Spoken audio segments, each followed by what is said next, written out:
먼저 제일 뒤에 빨간 옷 입으신 분, 예. 지금 그 종목을 선정을 하실 때 직접 선정을 뭐 하시면 가장 중요하게 보시는 이제 투자 지표가 있을 것 같은데 그게 뭔지 좀 궁금하고요. 그리고 밸류에이션은 또 어떻게 하시는지 궁금하고 이제 주가가 많이 떨어지게 되면 손절도 하실 것 같은데 손절 기준이 따로 있으신지 궁금합니다.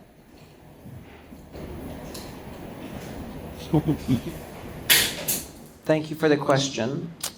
First, if you make investment decisions because of who's president, you're never going to make money because, and we've written about this, as much as we think presidents change the stock market, they have very little impact. So if you don't like Trump, that should not prevent you from buying US stocks, okay? Otherwise, not only do you have Trump derangement syndrome, but you'll have stock market derangement syndrome. In terms of Grany, we don't pick stocks based on an index. What we do is we list the 7 most important themes in the market. And those themes are things like labor shortage, which leads to automation, cybersecurity, energy security, millennials, the importance of millennials, monetary policy, and sort of the manufacturing cycle. So we look at things that really have multiple year drivers, and we focus on the most important stocks in each. We rebalance this every 3 months, so we're not trading it a lot. And we remove stocks. Like we recently removed Accenture, which is an IT consulting company, but really that company was dependent on government spending. You know, most IT companies like McKinsey and Accenture benefit from government spending. And when the government spending DOGE starts to scrutinize costs, that's why those stocks do poorly. So we almost removed FICO from the Grany Shots because the FHA is trying to cut the fees that FICO receives for scores, but we decided that was more of a threat than an actual risk. So I think in Grany, we're not trading it very much. I think that's been our advantage because when Tesla was under pressure, and do you remember how many people were saying Elon has to leave the White House? We were arguing that that was a buying opportunity. And remember, Tesla went to 214. It might have gone to 176, but now it's back to 330. So imagine if you had Trump derangement syndrome, you sold Tesla at 200, and you missed out on a 120-point rise in Tesla. 그 원래 그 톱다운에서 그 전략을 짤 때 큰 테마들, 사회 경제를 바꾸는 테마를 하고 이제 그 아이디어에 맞는 가장 베스트 종목들을 고르거든요. 아마 이제 그러시는 것 같습니다. 우리 다음 질문, 우리 바로 옆에 계신 분, 그 다음에 여기 오겠습니다.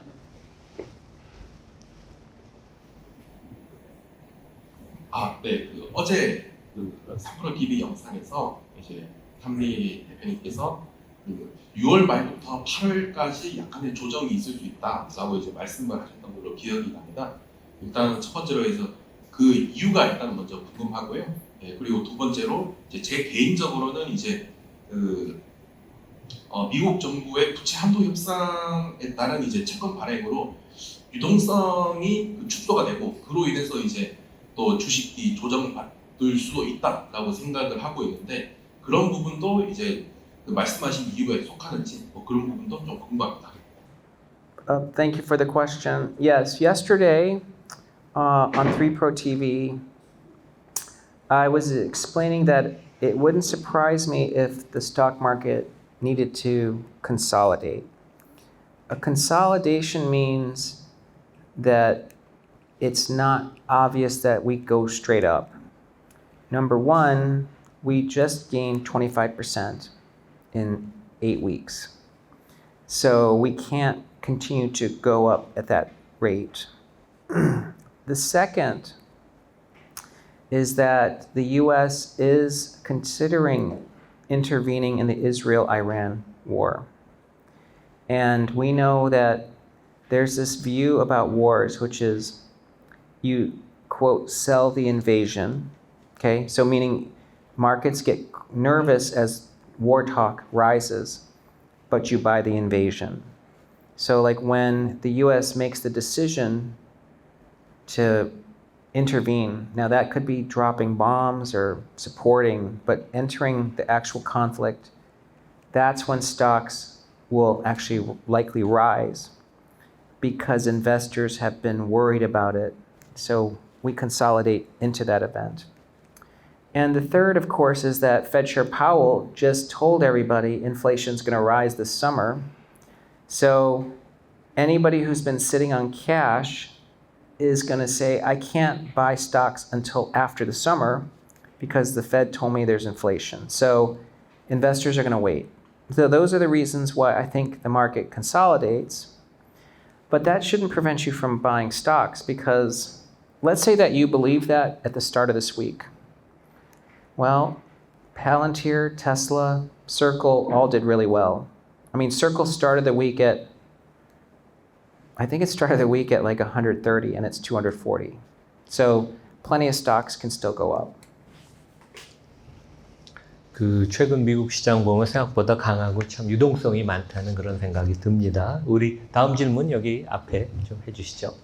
지금 미국 같은 경우에는 AI로 인해 많은 산업들이 바뀌고 있고 코딩을 하는 개발업자들이 잘리고 있다고 들었는데 혹시 지금 탐리께서 지금 하고 있는 그 사업에서는 AI를 어떻게 이용을 하고 있고 투자나 이런 부분에서 어떤 좀 이용하고 있는지 좀 알고 싶습니다. 어떻게 이용하고 있는지. 펀드스트랫 has changed a lot over the last 10 years. When we started our company, it was purely research, and that meant we had old-fashioned research analysts that went to the library, put together models, we surveyed clients. But today, it's almost 20% of our research team, maybe 25%, are software engineers. So we've changed our company to ingest a lot more data and using data science. And I know now within our own company, we're using machine learning and AI natively to do things like customer service, data mining. Even actually we're experimenting with advertisements using AI, so using VO to do even potentially create AI influencers that talk about different parts of our business. So we're using it, but I don't think we'll be using it to write our research or to find research ideas because we've already tinkered with that.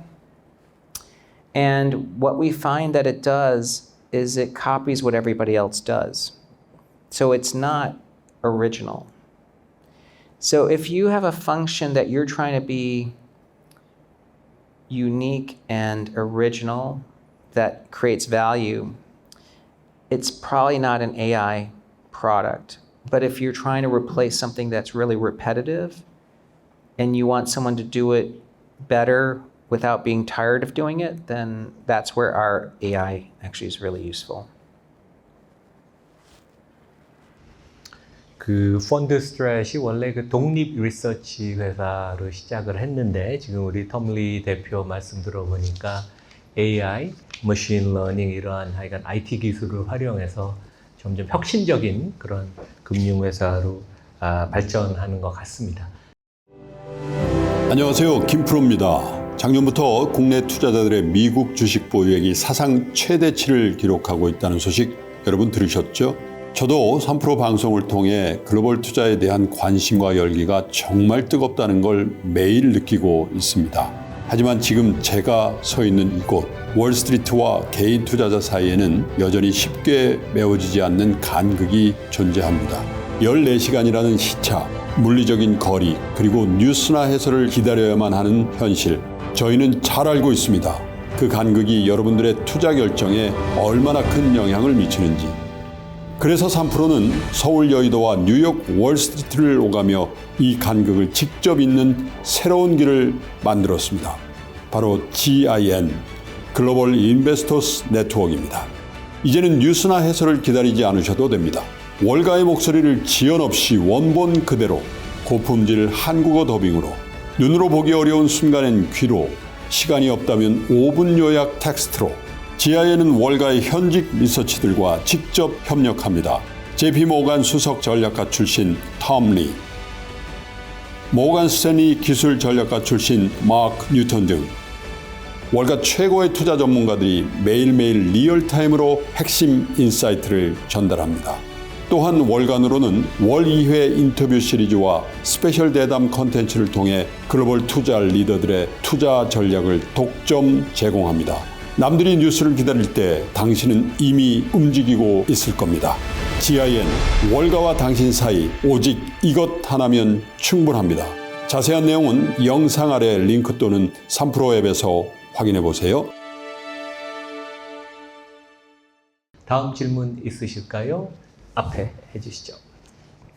톰리 대표님께서는 굉장히 낙관적인 투자자로 알고 있는데 그런 톰리 대표님께서도 이제 달러라든지 아니면 채권이라든지 아니면 뭐 경기 방어주라든지 혹시 그 방어적인 포트폴리오를 구축하는 시점이 있으신지, 그리고 구축하게 된다면 어떤 방식으로 구축하시는지 좀 궁금합니다. Well, I think people think I'm optimistic, but if anyone actually follows our research, especially over the last 35 years, they realize that we're actually very paranoid. So we tend to identify things that are going to disrupt other people. I mean, I'll give you an example.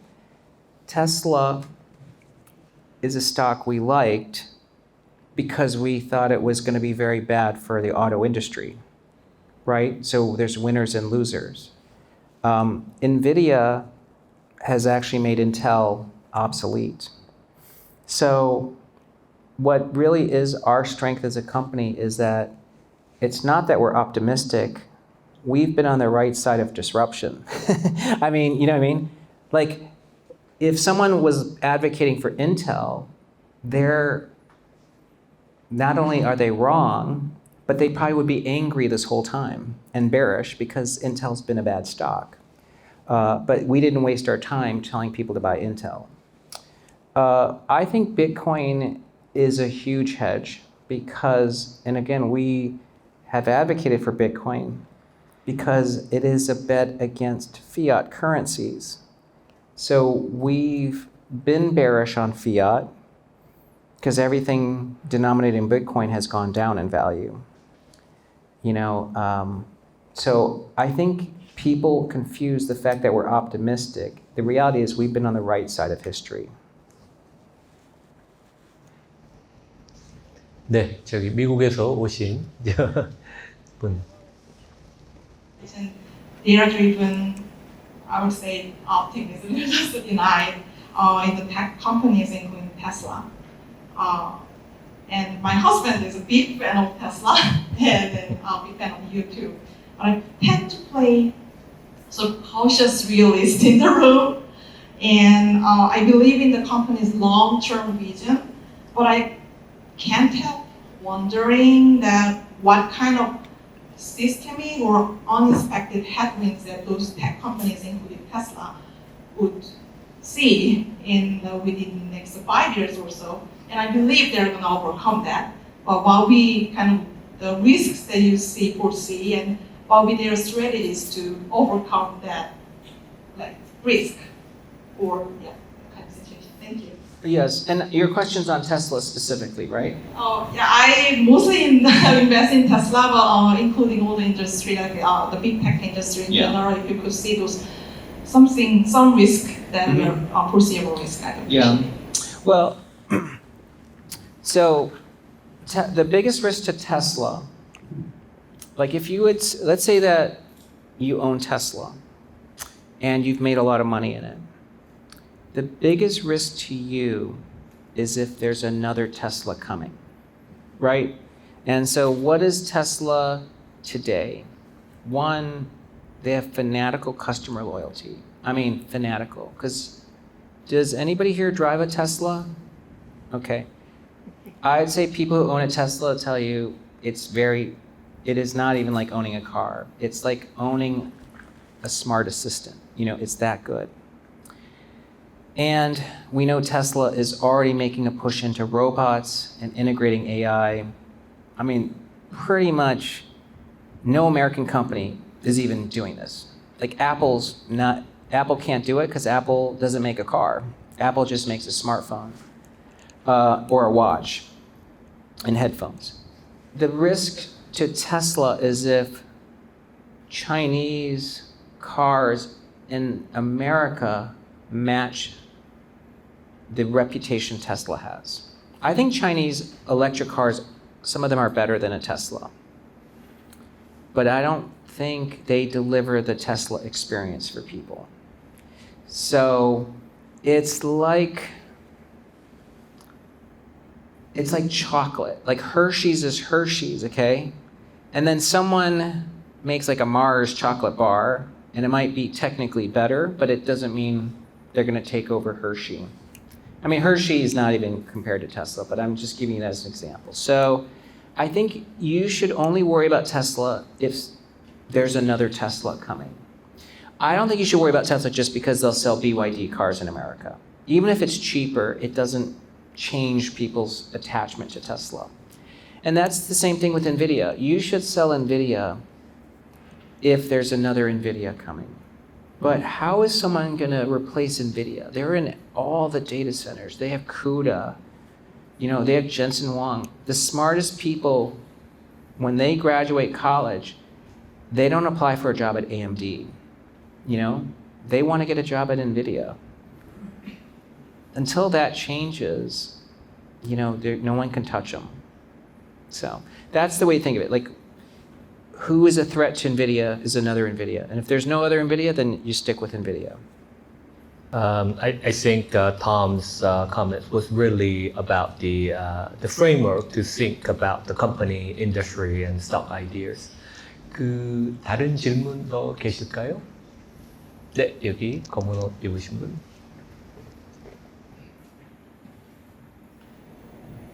네, 안녕하십니까. 저는 두 가지 질문이 있는데요. 일단 첫 번째는 지금 미중 패권 전쟁 관련해가지고 지금 미국이 어쨌거나 이란이랑 지금 전쟁 중인 상황이라서 좀 신경을 많이 못 쓰고 있는 것 같긴 한데, 어쨌거나 7월이면 또 관세 유예가 이제 또 얘기가 나올 상황이고, 그런 상황에서 지금 미국과 중국의 패권이 앞으로 어떻게 전개가 될 건지에 대해서 의견을 좀 듣고 싶고요. The US and China have been at war with each other for more than the past decade. So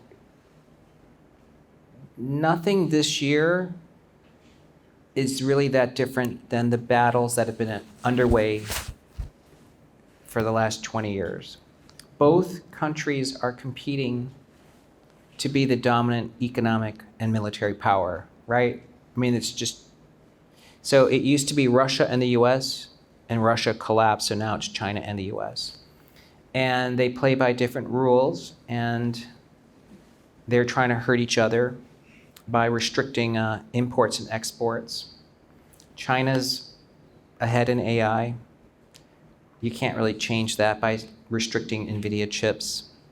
US has a better tech culture, and, so do I think anything in 2025 has changed the dynamic?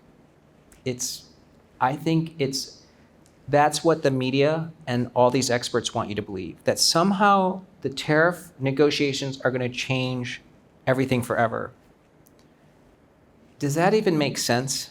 Like, let's say that you had a neighbor that you hated for 20 years, and then you're putting up a fence and you figure once we solve this fence problem, we'll be friends. Like, no, you're probably going to hate each other.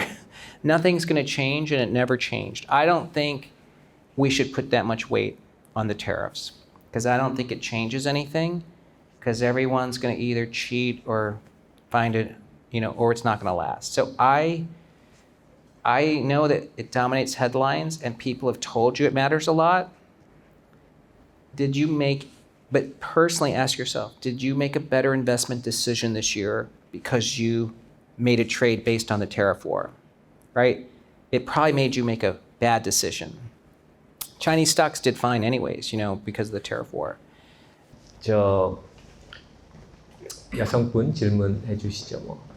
개별 기업에 대해서는 말씀을 하지 않는다고 하시는데 저희가 요즘 뭐 핸드폰 디바이스에 대한 이야기가 많이 나오고 있고 저희 나라의 삼성 현재 하는 갤럭시 폰이 있고 그다음에 이제 미국의 대표사 제가 쓰고 있는 애플 폰이 있는데 지금 최근에 그 메타 글래스에서 스페인에서 있었던 그 통신사 그런 발표회 때 보면 이제 그러한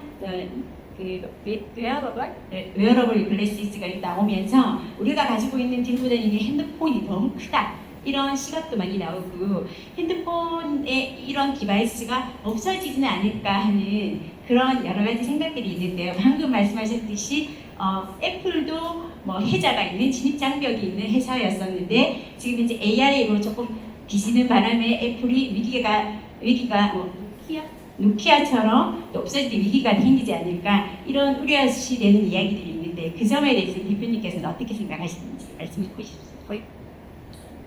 Thank you for the question. I used to be a wireless analyst, so I followed the industry for 14 years. So I know the companies very well. The smartphone, I think, has a lot of staying power because what it is it's a mobile computer that you carry with you. That isn't going to be disrupted by glasses, But glasses is another input device because it's taking in visual information and it's allowing you to interact, but it can't have the battery power and the visual and the computation and the apps. So I think smartphones are still mobile until you get it implanted in your body or something. But there might be more growth in a smartphone that's in a robot, Like maybe we'll all have a robot and that's where is Apple gonna be involved in that business? So that is what you have to ask yourself. In the future, maybe more devices are in a companion robot that you tell it to fetch you things and get you things, and that's the evolution of smartphones. So I think Apple's fine, They're always late. They entered the mobile business in 2007, and Nokia dominated mobile phones from 1996 to 2007. So 14 years, Nokia was the king, and Apple entered it in 2007, and then Nokia went bankrupt in 2 years. So Apple can be late, with AI. I think Apple's, AI is gonna deflate at some point because AI is creating its own destruction.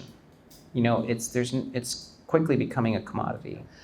그 애플은 항공모함 같은 거죠. 구축함이 아니어서 이게 이제 한번 턴을 하는 게 힘듭니다. 근데 한번 턴을 하면 완벽을 기하는 그런 능력도 있고 저희가 이제 시간이 돼서 그 질문 하나 진짜 마지막 질문 해주실 분 뒤에 모자 쓰신 분. 예.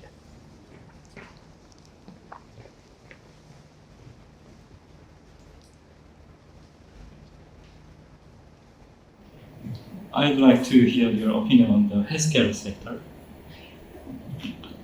I understand that the current return of the healthcare sector is relatively low in US market. I would appreciate if you could share your outlook for the healthcare sector in the second half of this year.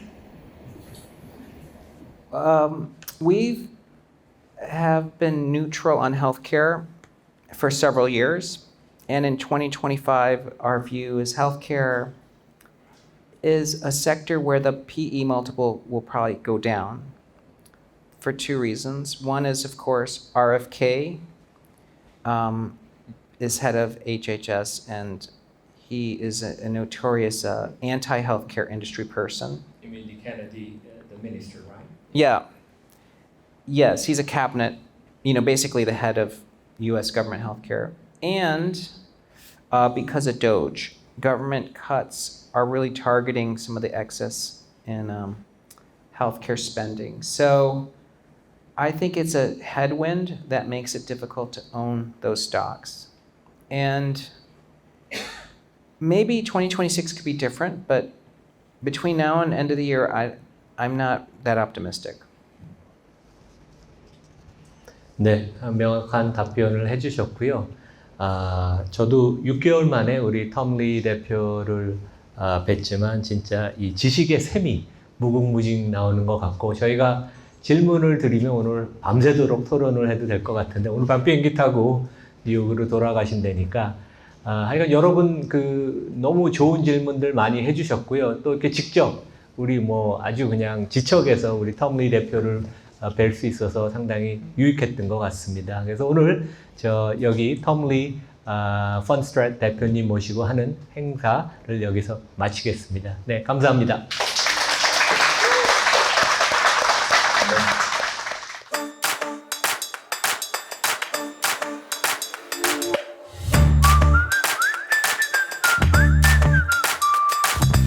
FS인사이트에서 만나요.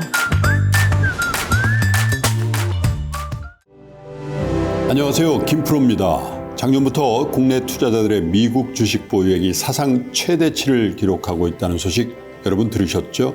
저도 삼프로 방송을 통해 글로벌 투자에 대한 관심과 열기가 정말 뜨겁다는 걸 매일 느끼고 있습니다. 하지만 지금 제가 서 있는 이곳 월스트리트와 개인 투자자 사이에는 여전히 쉽게 메워지지 않는 간극이 존재합니다.